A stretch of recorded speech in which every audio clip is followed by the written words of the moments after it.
F-150 really is the quintessential vehicle for truck buyers here in America. There really isn't any other vehicle on the market that symbolizes this country like the F-150 does. I mean, it has a lot of history here in the States. This vehicle has been in production since 1948. What you're looking at is a 2014 F-150. Now, this actually represents the 12th generation of this truck. This generation has been in production since 2009, and 2014 really marks the last year of this 12th generation. Ford is getting ready to show us an all-new F-150 for 2015, but until then, Ford has given you some nice updates for the 2014 model if you're in the market for a truck right now. Now, I just showed you guys the Chevrolet Silverado, which is essentially this truck's main rival, and the F-150 still has a lot to offer, so let's go over some of those things. Now, in typical fashion with a full-size truck, you can get it in multiple different cab configurations, engines, and bed lengths. This particular one that I have is the very popular Super Crew. This is the crew cab for full-size doors. You can also get it in a regular cab, which is 2 doors, and the super cab, which is the extended doors, the extended cab, the half doors in the back. From there, you can pick 2 bed lengths. There's a 6.5-foot bed or an 8-foot bed on the regular cab, and the crew cab or super cab, and then the crew cab, like this one, offers the short bed or long bed, which is a 5.5-foot bed or a 6.5-foot bed. If you want an 8-foot bed with the crew cab, it's not available on the F-150. You have to go for a Super Duty. Now, from there, you can choose 9 different trim levels. What I have here is kind of a mid trim. Well, actually, it is a mid trim. This is the XLT trim, and it's basically the most loaded XLT you can get. There are a couple of new features available on the XLT for 2014. You're looking at one of them, those HID headlights. That's a $1,000 option if you want that.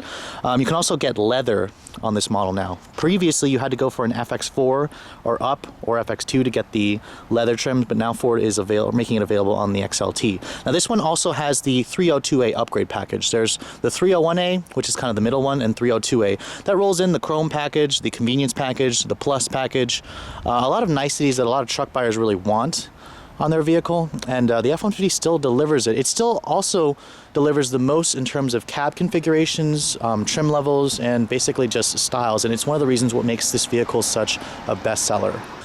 Now, opening the door and looking at the interior of the current F-150, not much has changed from the 2009 redesign. There are new gauges that Ford added in 2011 when they replaced all the engines in the truck. But you can see the new leather option on the XLT is available with some nice contrasting stitching. This one does not have the bench seat, but it does have the console without the floor shifter. It still has the column shifter. You can get a floor shifter on some of the other trims if you want that. Now, this one thankfully has the XLT Chrome package, so it has those little running boards right here, and then basically allows you or helps you get in this vehicle, and it's a pretty tall vehicle as typical with a full-size truck. You have a very nice commanding view of the road.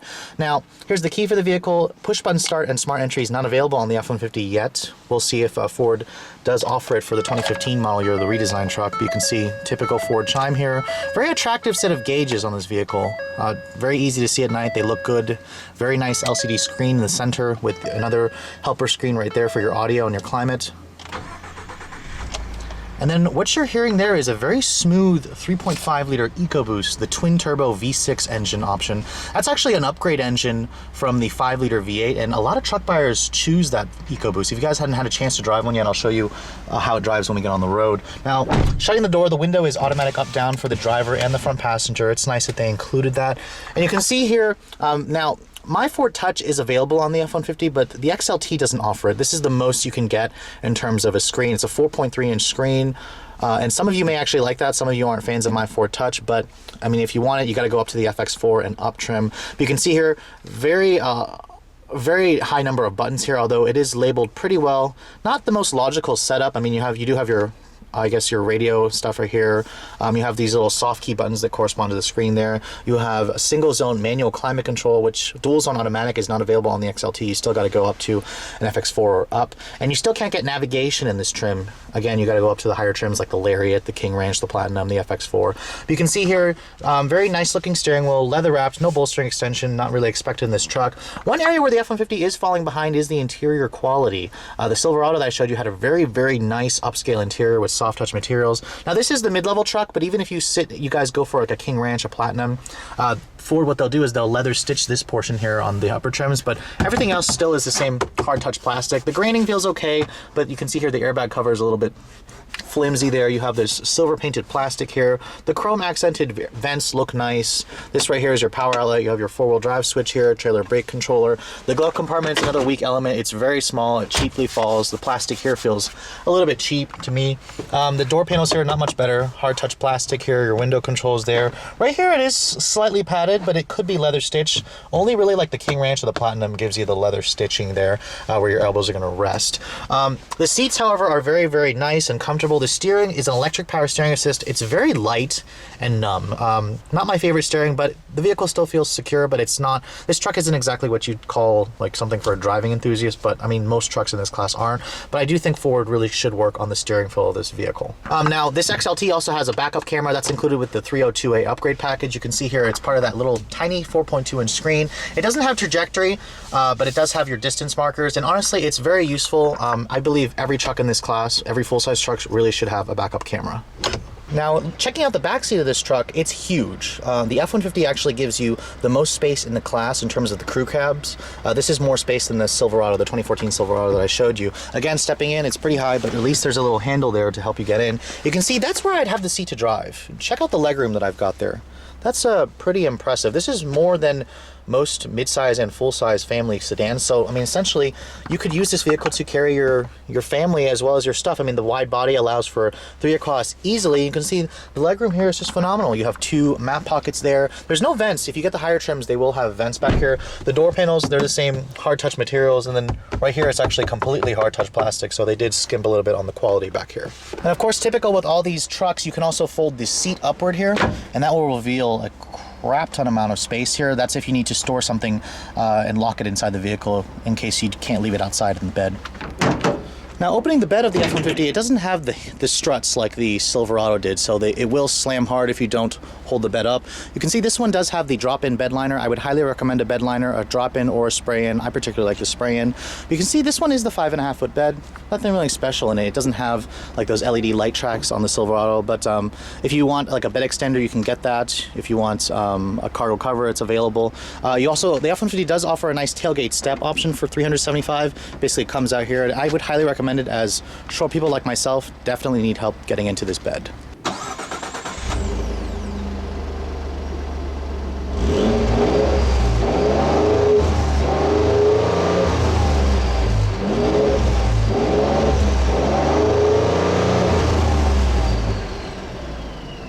Now, looking underneath the hood of this massive truck, you'll actually find a very small engine, which you can tell by the amount of room that's available. This is the upgraded engine. Ford charges about $1,200 for this engine. It's the 3.5-liter Ecoboost V6 engine. It's a twin turbocharged V6 with direct injection. The numbers are still the same, 365 horsepower and 420 pound-feet of torque, which the torque number really is the best in the class. With 4-wheel drive and a 6-speed automatic transmission, Ford says this vehicle will tow about 11,000 pounds and get 15 in the city and 21 on the highway, which it was class leader status before, and then when Chevy came out with their V8, which actually gets 1 mpg better. But overall, I believe the driving dynamics of the Ecoboost is definitely a little bit better just because of the extra torque. There are 3 other engine options. There's a 3.7-liter V6 with 302 horsepower, basically the engine out of the Mustang. The 5-liter V8 is also out of the Mustang, makes 360 horsepower. And then the monster 6.2-liter V8 is standard in the Raptor and available on some of the other F-150 trims. That makes 411 horsepower. Overall, this is the engine that most people get. The take rate's actually about over 50% for the Ecoboost over the V8. Let's take a look at how it drives. Now, I know for a lot of you, driving a huge truck like this can be a little bit daunting, especially if your usual daily driver is like a Ford Focus or a Honda Civic. But I gotta say, the F-150, or at least the full-size truck class in general, has gotten a lot nicer. And if you guys haven't had a chance to drive the latest in what the manufacturers have to offer, I definitely would recommend just test driving something, especially if you're in the market for this truck. This thing drives really nice.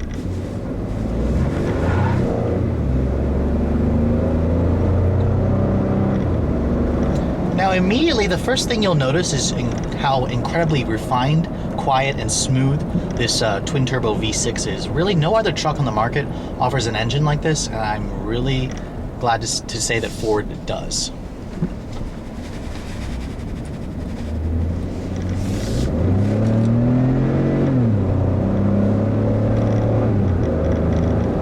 mean, with 365 horsepower and 420 pound-feet of torque, this thing is quite potent. Expect a 0 to 60 time of about 6.4 seconds, which is unheard of for a truck that weighs, you know, almost 3 tons. This thing is really heavy, but it really can just get out of its own way when you put your foot down. The 6-speed automatic is also a really good partner.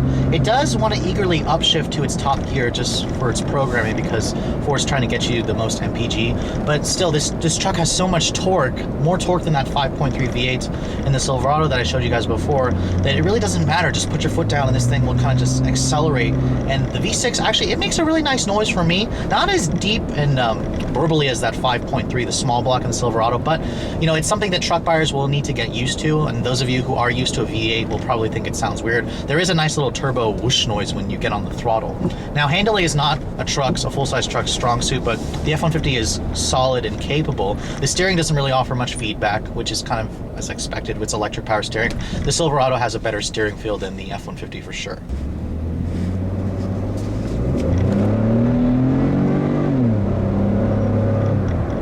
Again, acceleration really is impressive, and if you guys have any doubts about spending that extra money for the Ecoboost, I gotta say it's worth it, honestly. If you guys drive the 5-liter V8 compared to this, the V8 definitely has that more aggressive V8 tone, but the Ecoboost will out-accelerate it, and it will get better fuel economy in the real world versus that 5-liter V8. So what about the rest of the truck? I mean, this is a full-size truck, so the interior gives you loads and loads of space. I mean, this is why people buy this thing. It's so wide in here, I can basically stretch my arm out here, and I can't even reach the passenger side door over there, but that's basically the case with any vehicle in this class. You sit up really high.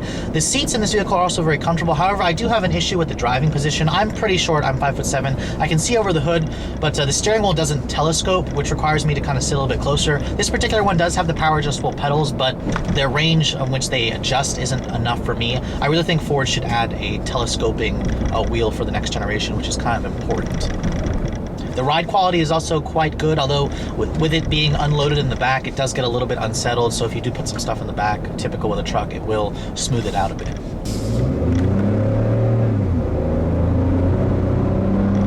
I have to say the best thing about this Ecoboost V6, or at least this truck in general, is just how fast it is. With so much power, you could literally surprise some sports sedans that try to pull up at you at a stoplight, try to race you in this thing. Anyways, that brings me to the conclusion of this review. You guys all know the F-150 is the best-selling truck in America for the last 36 years, and it's easy to see why as soon as you drive one. This particular one that I'm showing you guys has a sticker price of $46,355. It's basically the most expensive XLT trim. It has about $6,000 worth of options. Now, it may sound very expensive. Actually, if you're not used to shopping for a truck, it's very expensive. But honestly, the F-150's price ranges from the mid to high 20s for a base work truck all the way up to 55 grand if you're going to go for the limited trim with all the bells and whistles, which is about the norm for the class. It makes it a tad more expensive, but don't forget that these trucks often have rebates on them to help offset the high cost. And if you look at the rest of the competition, you're pretty much in the norm for everything else. But I gotta say, the F-150 really is a solid pick. Even though Ford is planning to redesign this model for next year, the current generation still is one of the best trucks you can buy in the segment. Hope you guys have enjoyed my overview of this 2014 F-150 Ecoboost. Thanks so much for watching, guys. I'll catch you all later.